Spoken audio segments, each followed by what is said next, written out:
पर्वत पहाड़ एलायक ब्राह्मण यो ब्राह्मण बाबू। पर्वत पहाड़ एलायक ब्राह्मण यो ब्राह्मण बाबू। चली भेला गंगा स्नान यो ब्राह्मण बाबू। चली भेला गंगा स्नान यो ब्राह्मण बाबू। कि पर्वत पहाड़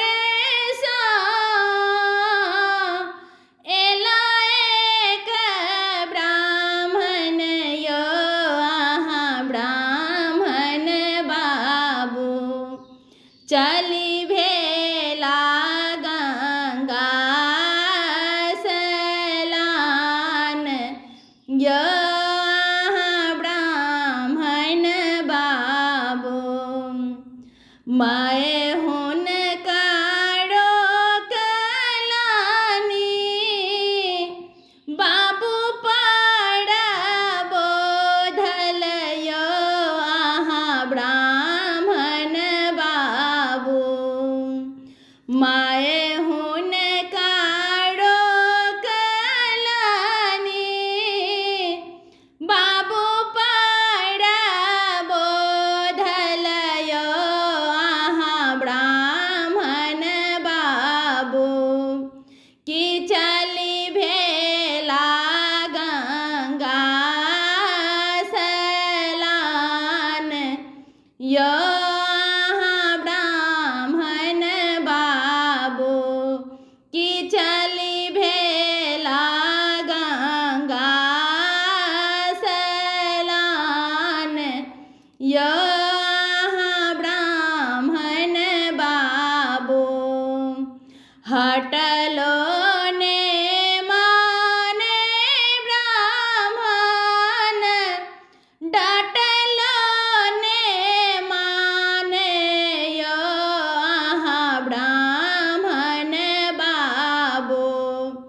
कि हटलो ने माने ब्राह्मण डाटलो ने माने यो ब्राह्मण बाबू।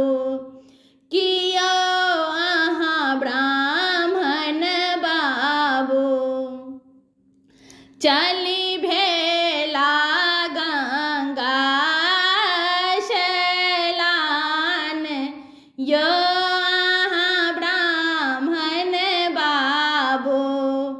कि चली भेला गंगा स्नान यो ब्राह्मण बाबू।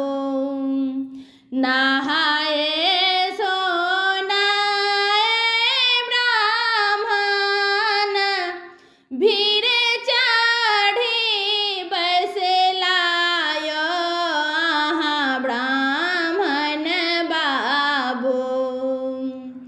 नहाए ब्राह्मण भीर चढ़ी बसला यो ब्राह्मण बाबू। कियो ब्राह्मण बाबू।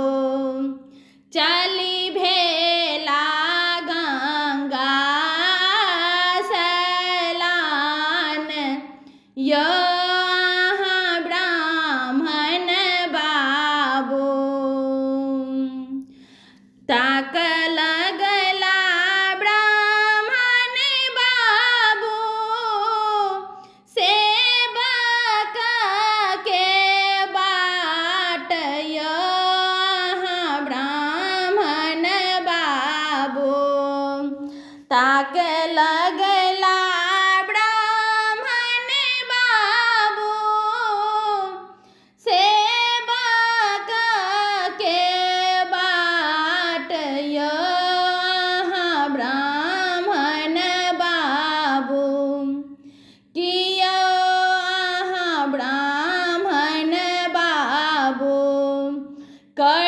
लगला बला गोहार यो अहाँ ब्राह्मण बाबू चली भेला गंगा सलान यो अहाँ ब्राह्मण बाबू पर्वत पहाड़ सा एला एक ब्राह्मण यो अहाँ ब्राह्मण बाबू कियो अहाँ ब्राह्मण बाबू चली भेला गंगा सलान यो अहाँ ब्राह्मण बाबू। धन्यवाद। चैनल के सब्सक्राइब नहीं किए हैं तो सब्सक्राइब कर ले। कमेंट करके जरूर बताएब अहाँ सबके केहन लागल। लाइक करब, चैनल के ज़्यादा से ज़्यादा शेयर करब। धन्यवाद।